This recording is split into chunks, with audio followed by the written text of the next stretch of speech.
So I got a lot of problems. Yeah. Isn't that always the case with you? I went to the dentist and found out that I grind my teeth apparently. I do too. Really? Yeah. How did you find out? Your dentist told you? No. My chiropractor. Your chiropractor. Yeah. He's in the wrong spot. No, he wasn't adjusting my teeth. He was like 4 inches from my arsehole and fucking telling me, he says, "You grind your teeth?" I'm like, "Yeah. How do you know that?" He was by your ass and he saw that you're grinding your teeth. I'm guessing he thinks you talk out of your ass a lot. Yeah. What what's even worse is his wife is, my massage therapist, and I don't know, she's fucking doing the same thing, like, a week later, she's like, "You grind your teeth, don't you?" I'm like, "Oh, you The guys been hell? talking or what? What the how would you know that?" I found it weird. I don't think I grind my teeth, but apparently I do. And they said most of the time it's probably during high stressful situations. "Nope, not probably, because 'cause you're stressed. This is why I grind my teeth too." Yeah, so I'm gonna have to wear a bite plate like when I sleep. And they said if you want to do it during like high stressful situations, wear it then too. It would help. So you've been wearing it all the time? Well, I'm gonna put it on for this podcast. This is Taming the Hustle. Or something of the sorts. Everybody wants a piece of me. I'm a lonesome man making history. They say we're all just raindrops in a stream.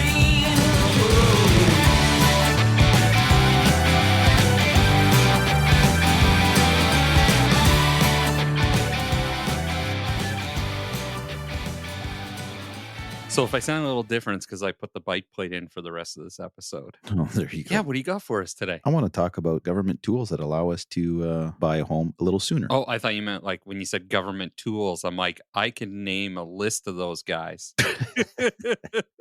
Back in the day in 1992, the government established the homebuyer plan, which Mhm. most people are pretty familiar with, so I won't spend too much time on it. Yeah. But just as a recap, is that you're allowed to use 35,000 of your RSP savings to purchase a qualifying first home, which there Yeah. are some rules which we'll talk about when we get into the first home savings account. But that allows you to essentially borrow against your own investments without any tax consequences, as long as you repay it. So the rule with the home buyer plan is that you can take 35,000 or up to 35,000, and then the year you purchase your home and the year after, they give you that grace period. Yeah. So let's say you bought a home in 2023, you don't have to make any repayments this year or next, but in 2025 you have to make at least the minimum payment, which is you repay that 35,000 over a 15-year period. Gotcha. If you did happen to have the maximum amount in your RSP and you wanted to use the RSP as part of the down payment, you'd have to repay the 2,333 and 33 cents over the 15-year period. Okay. So otherwise, if you forget to do that, then what they do is the government will catch it and they'll include the $2,300 in income for that year. So if you've earned $100,000, well, you'll have to pay tax on 102,333. Gotcha. I Gotcha. often get a question though, which I wanted to mention is, do I quick pay that? Right. So presumably you're say in a 44% tax bracket. Why would you in the following year, if you had the money, repay the full 35,000? Because if you're doing 35,000 in RSP contributions, you then get to use the deduction to offset your taxable income. So you could potentially yeah. save that 44%, depending on the tax bracket that you're in. Gotcha. So spreading it over that 15-year period will allow you to just kind of kick the can down the road and use Mhm. your RSP deductions as you go to lower your taxable income. So let's say you're doing 10,000 a year in RSP contributions. We would then on paper, when we're filing your return, Yeah. we would then allocate $2,333 to your home buyer plan repayment. And then Gotcha. the balance of it, the 7 and change, would then be used to reduce your taxable income for that year. That makes sense. So stretch it out as long as possible. yeah. Yeah. Makes a lot of sense. So how does that differ from this new version of it? Or is it a completely different thing? It's a completely different thing, actually. And it's, in my opinion, the best thing since sliced bread. Mm. It has the benefits of the RSP and it has the same benefits as the TFSA as well. So let me explain. Okay. Yeah. The first home savings account was established in 2022. So we're going on year 3 of this. And the government says you can invest $8,000 a year in the first home savings account Okay. and you get the RSP receipt. However, how it differs with the home buyer plan is when you take it out, you don't have to replace it. Oh. So you don't have to take that 15 years to pay it back. So Interesting. they're essentially giving you a TFSA, which they'll allow you to pull tax-free provided it's to buy a qualifying home. Yeah. But then they give you an offsetting RSP receipt for those contributions, which is pretty sweet. No kidding. There's a few things that we should go through. So I'm going to kind of go top to bottom on this so we have a thorough understanding of this first home savings account. So for all the new home buyers and people that are on the market right now, you should be paying attention. So first, to qualify for opening the first home savings account and also to make qualifying withdrawals is you can't have owned Yep.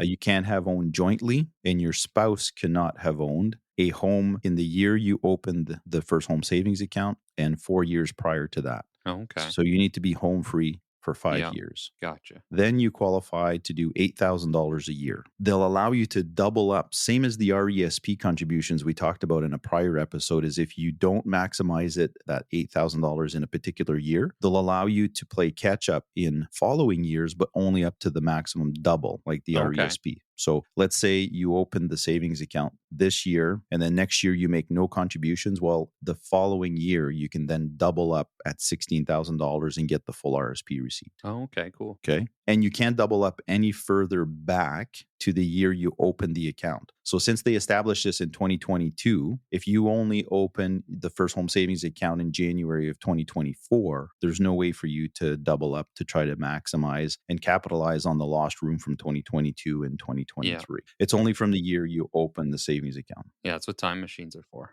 Yeah.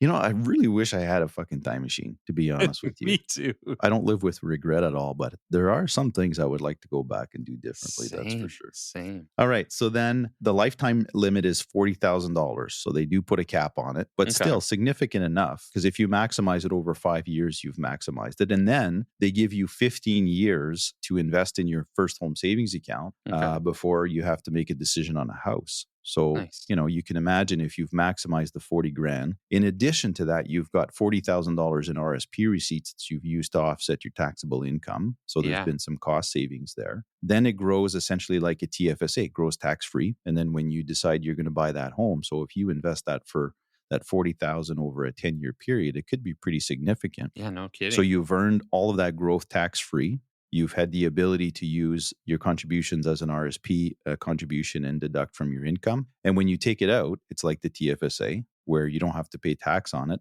and you don't have to repay it. So that's the major Yeah, difference from the that's home huge. buyer plan. So unlike the traditional RSP, where you do the home buyer plan and you have to repay it over 15 years, you now have this first home savings account that, as a TFSA, essentially, you pull it out tax free. And then the RSP contributions is like a traditional RSP where you get to deduct from your taxable income. So it's like the best of both products. No kidding. But of course, remember, you can only pull that out if you're buying a qualifying home. So what happens if you're not?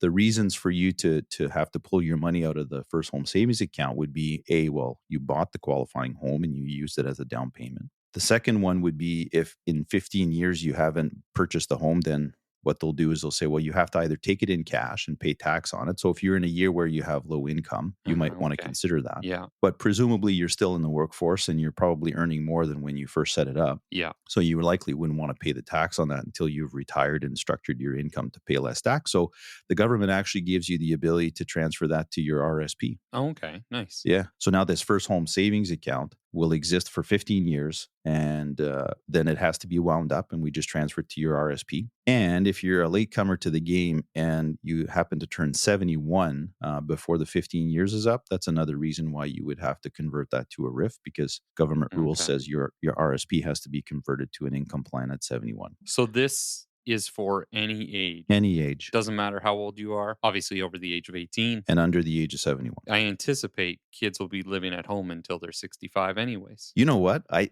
think that's one of the reasons why the government is doing this, is trying to facilitate, Yeah. you know, it's baby steps, but at least it's something, because it's becoming really, really difficult for, young adults to No purchase a kidding. home. And difficult for older adults to have their pain in the ass kids in the house as adults. Yeah. Yeah. No That kidding. too. This is why they legalized cannabis in Canada. Yeah. Yeah, for sure. So everyone 'Cause- could cohabitate together. Yeah. It's not because your kid's a pothead. It's because your kid's living with you and you need some weed. So the interesting part about the first home savings account is often you'll have certain limitations where you have to keep the money in the account. Like the home buyer plan, they want you to have the money in the account for 90 days or longer before you can pull it out. But with this FHSA, you can just simply deposit it in the account, in a cash account, without investing in, get the RSP receipt, and then the next day essentially pull it out to buy your home. So there's Nice. no hold period. Wow. Yeah, which is really sweet. No kidding. So then next, I want to talk about a qualifying home. That was my next question. Yeah, there are rules you should check out online on the Canada Revenue Agency site or speak with your certified financial planner. But basically, it's traditional qualifying rules for the home buyer plan. Like you have to be a resident of Canada. The Okay. rules on the home itself is you have to not have purchased the home more than 30 days ago. So you really should be pulling out the first home Oh, savings okay. account money before you buy the house, just to buy you a bit of time. Yeah. And then if you do pull it out, you have to plan to occupy the home within a year. So if we're in September hmm and you bought the house in August, you got to make sure it's within that 30 days before you can pull the money. So really, you should have pulled the money out in maybe July, Yeah. right, to be prepared for the down payment. However, if you pull the money out in September, you have to make sure that you're occupying it by September of next year. Okay. Picking up what I'm laying down, brother? I'm picking it up. And does this mean that, say, I know kids who have done this where they still live with their parents. They bought their first house and they rent it out to continue to make money while they're still living at home. Oh, that's a good question. I guess if you wanted to push the envelope on it, because if your intention is to live in that and you're just renting it out until you can move in, Yeah. I would argue that that would qualify. But if you're simply buying it as an investment, it would not qualify because you got to remember Gotcha. within a year, you have to be Yeah. occupying it yourself. Yourself. Okay. Yeah. So the rule is within 12 months. So if you're renting Okay. it out for the first 12 months because you're in another province finishing your education or whatever it might be, Yeah. within 1 year, you have to occupy that place. Okay. Okay. So then the RSP receipt is just slightly different. It's a means for the government to recognize if it's a regular RSP contribution or a first home savings account contribution. So it would actually be a T4 FHSA. And then the investment side of things is you can invest that in just about anything, right? So, you're not restricted to just a savings account. You can actually create an investment portfolio and put that to work. Oh, okay. So you can imagine if, we've got the 15-year rules, if you're keeping that for 10 or 15 years and you're growing that 40,000 compounded Yeah. and you've taken advantage of the tax deduction, I mean, it could be a significant amount. It can have a real impact on your ability to purchase a home. So Boatload. putting it to work is important unless, you're just doing it to buy the house that you've planned on buying in 2 months' time, then you really shouldn't be risking it with, some equity Yeah. exposure. So it's all relative to your timelines and your risk tolerance and your objectives and all of that, which you should be speaking to someone, get some advice on that. So there you have it. It's not a complicated product. It's pretty powerful, actually. Yeah. No And kidding. it's really sweet. Like I said earlier, to me, it's the best thing since sliced bread. If I were to complain about it, I wish the limits were higher and we could put more than 8,000. Yeah, I I was don't know gonna how they say. came up with that amount, but hey, it is what it is. Sometimes when someone throws you a bone, you got to jump on it. Yeah, I feel like somebody on the outside of the government built this program and then somehow snuck it into the government somehow because it seems too logical. Yeah, yeah, that's Like, right. I'm Yeah. like, why is this the very first thing that seems logical? Yeah, politicians they never think of this. It took Yeah. us till 2022 to figure out one good thing. Yeah, yeah. Don't think about what your country could do for you, but what you could do for your country. We'll be right back. Change is important. Yeah, like putting your pocket change into my investments. Well, we put your change into your investments. You do the work, but I have to fork out the dough? You don't see it now, but it will pay off. I better retire at 25. Hashtag call Renee. Please tell me you have something more upbeat than me. I come to realize with this podcast how dry my industry is. Well, see, money is boring until you're allowed to use it. Yeah, That's when yeah. it gets exciting, right? I got a bunch of singles in my pocket. They're not good until I get to the club. It's like every person's ever told me money doesn't motivate me. I'm like, it's because you don't have any. Yeah. Money motivates people. Let's be honest with each 100%. other. Yes, yes. It's entertaining. That's the thing. I If you don't can worship spend it. I've said Yeah. it before. I don't worship money. To me, money is a tool to allow you to do the things you want to do in life, Exactly. but it's motivating. Yeah, no kidding. So, speaking of which, I want to talk to small business owners out there who are spending money and making money. And I want to talk about some essential marketing tips for these small business owners. And I know I've touched on stuff like this before, but today I actually want to touch on the three most important, what are often overlooked aspects of marketing that can make a big difference for your business. Great segue. It's like a youth episode today with young home buyers and small business owners just getting started. I love it. Exactly. It's not like we ever planned this. No.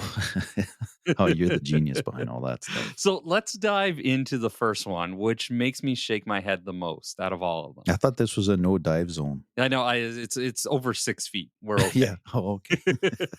Okay, let's dive in. I'm going to talk about your logo, but this goes for like any graphics that are associated with your brand. And when I say logo, I'm not talking about the design aspect. Yes, you need a kick-ass logo, and we all know this part, right? What I'm talking about is the difference between a vector and a raster graphic. And I'm guessing 99% of business owners listening right now just said, what the fuck are vector and raster graphics? Yeah, I only recognize vector from some very repetitive marketing chats that you and I have had over the years. Yeah, well, that's my point. If you own a business, this is something you absolutely need to know. So raster graphics are digital files like JPEGs, PNGs, for Okay. example. And everyone knows these. They're the gold standard. Everyone has them on their computers and in their phones. Mhm. And I know every small business owner has a file folder it's titled logo, and you either have a JPEG or a PNG format in there. And when someone asks you for a logo, what you send it off and you're like, great,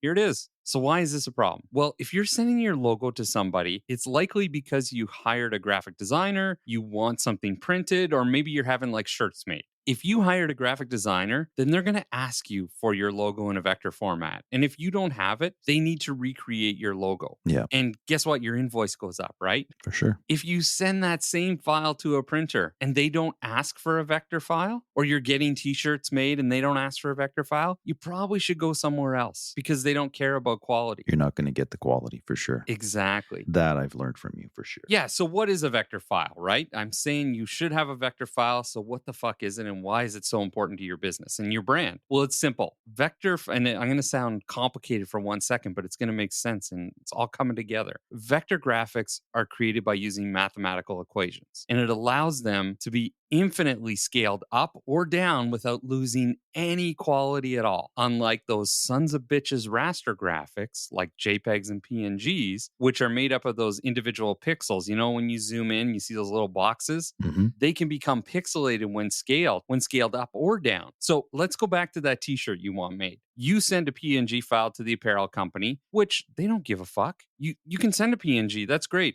They're going to put that on a shirt and they're going to make you pay your bill. Yeah. And then you're going to bitch at the quality and they're going to say, well, you Exactly. didn't give us a vector file. That's on you. Exactly. They didn't create your file. They just put whatever the hell you sent them onto a t-shirt, right? So that PNG file gets stretched to fit the shirt. And once it's in your hands, it's pixelated.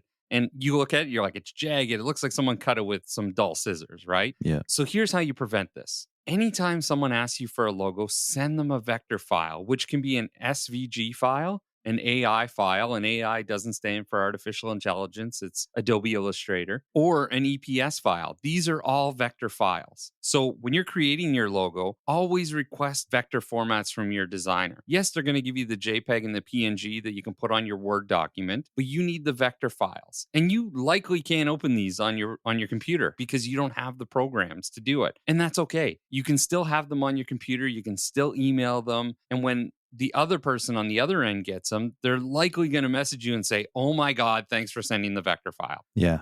Actually, when you copy me on emails that you're sending to apparel companies or whatever, I often respond and say, you didn't attach it. But then you're like, yeah, it's that little fucking square in the corner that you can't open because you don't have the Exactly. technology for it. And this, the whole thing with Vector is it ensures your logo looks crisp and professional across all marketing materials, including like signage, business cards, digital platforms, apparel, whatever.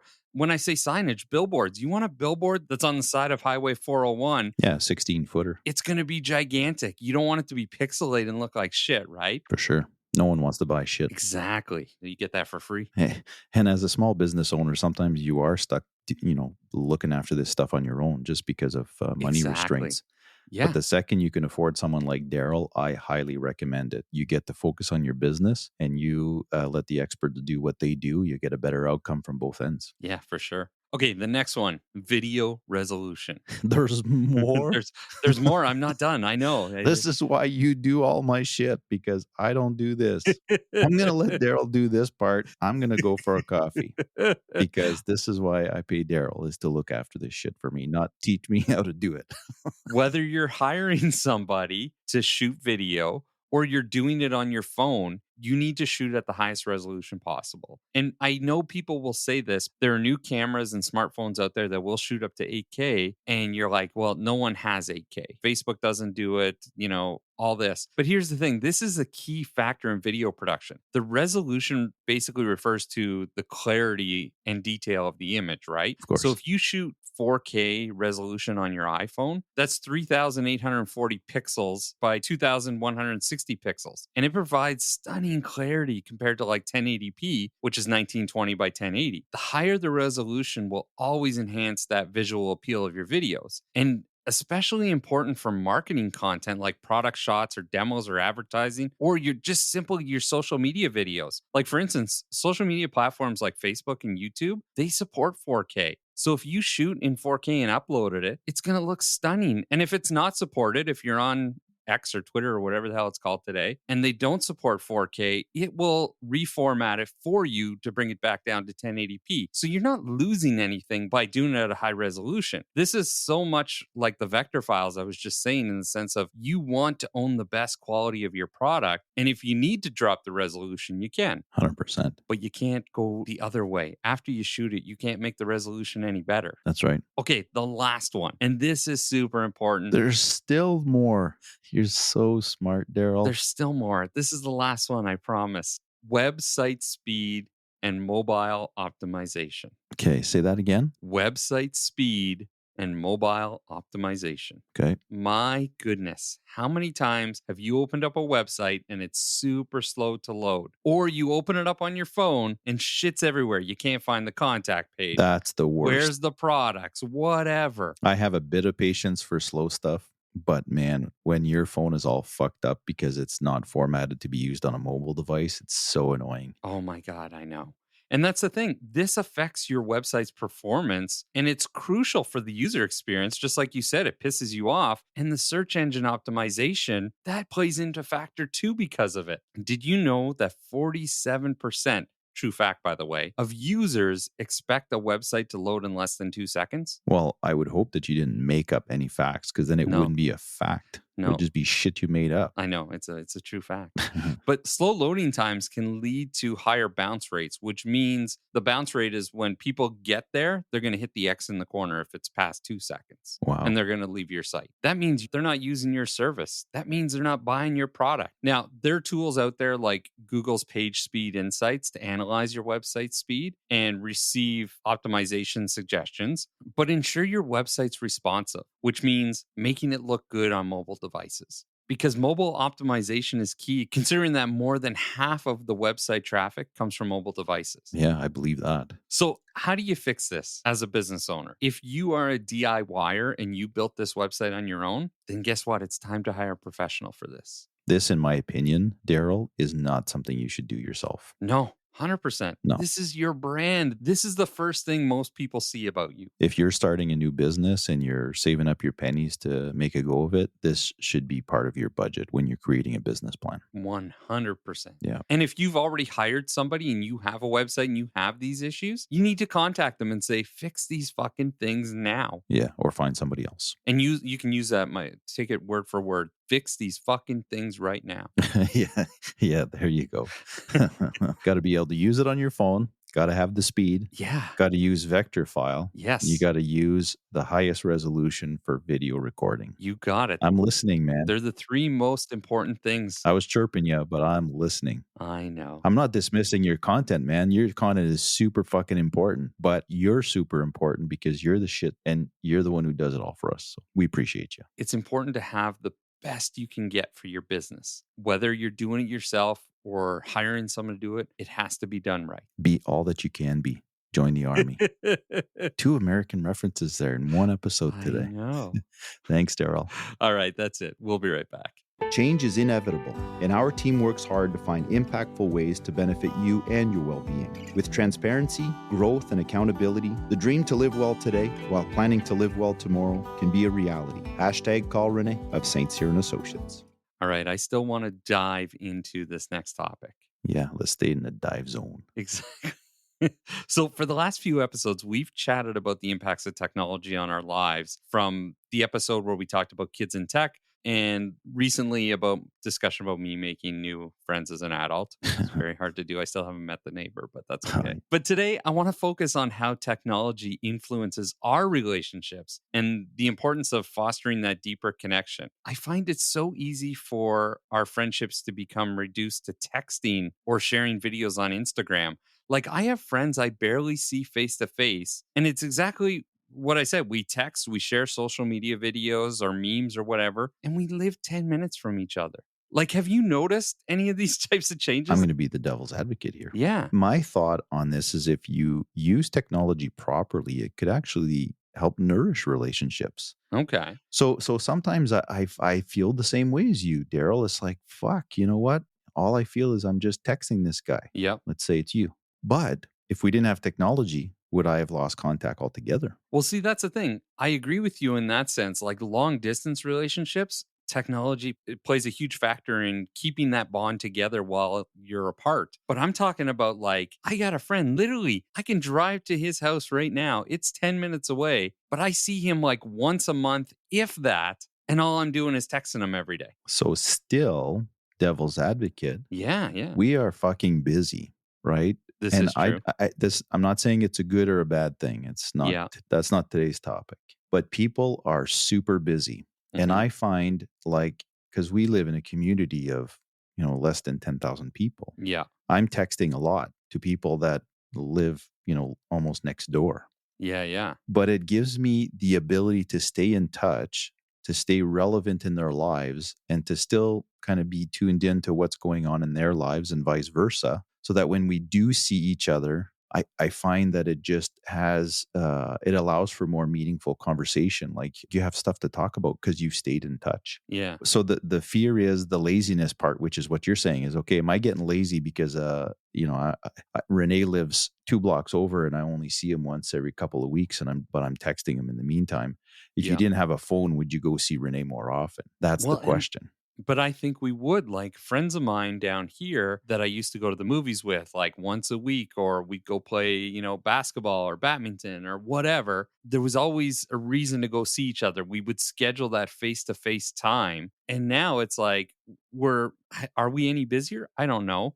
However, I feel like I've gotten to a point where I say on a Friday night, I'm like, you know what? I'm going to text my buddy and see what he's up to. And I'm texting him memes and Instagram videos, and we're laughing. We're like, oh my God, that's so funny. That's so funny. Ha ha ha. And it's like, did you see the new Tom Brady roast on Netflix? No, I haven't seen it. I'm watching it right now. I'm like, oh, me too. Why aren't we together doing this? I'm going to give you your own advice about the Yeah, give me some humanizing advice. factor. Is implement the humanizing factor in your personal life like you would in your business. Yeah. Right. And now that you're aware of how you feel about this, take action, man. So next Yeah. time, pick up the phone. Like, I call people more often than I did a year ago because Yeah. for the same reasons. It's like, it's nice to text to stay in touch, but like I often find myself making a phone call at dinner time to catch up with you or one of my Yeah, brothers or whatever. It's just, hey, haven't talked in a while. How's life? Just nice to hear people's voices and have real conversation. So yeah, now that you're aware of what's missing in your life, I think you should take action and humanize yourself, Mr. Darrell. I know,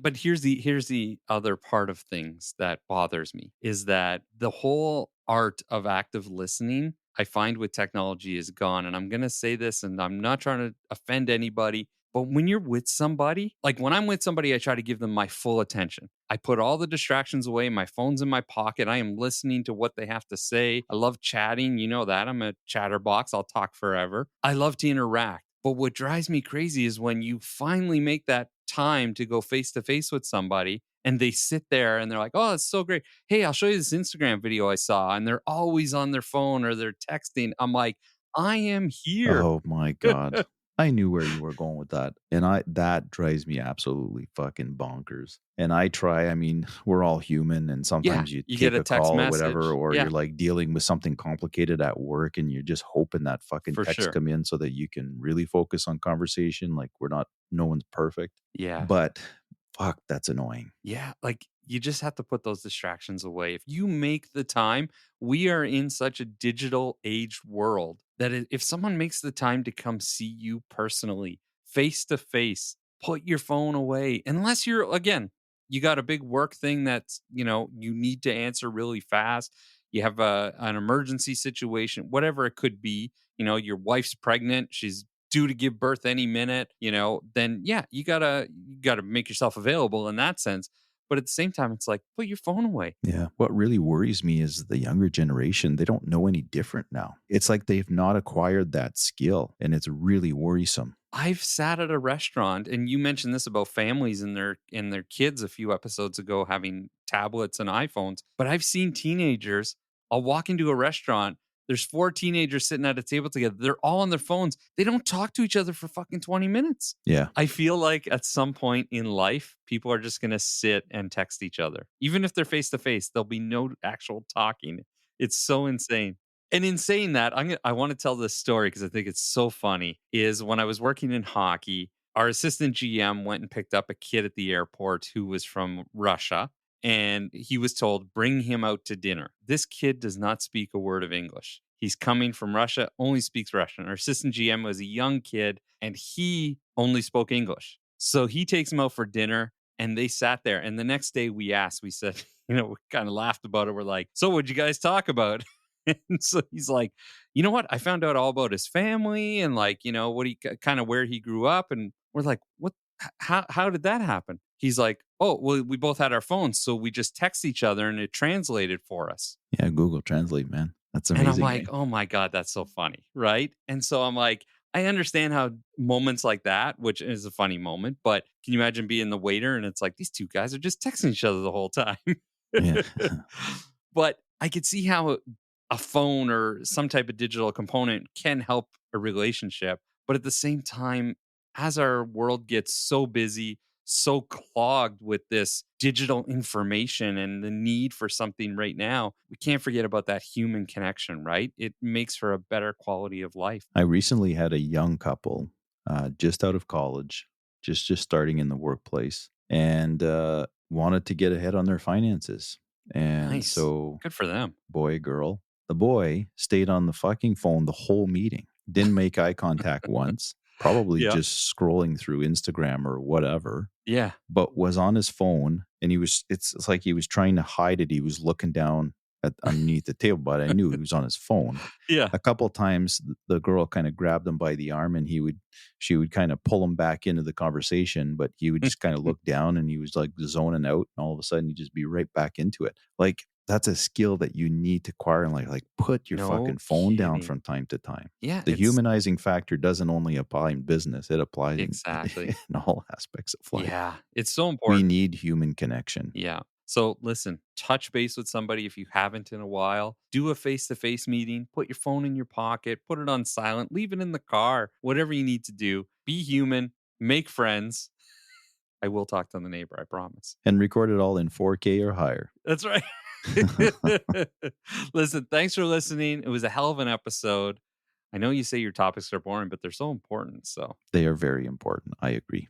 It was fun. Always great to spend some time with you, bud. definitely. We'll see you guys next time. Bye.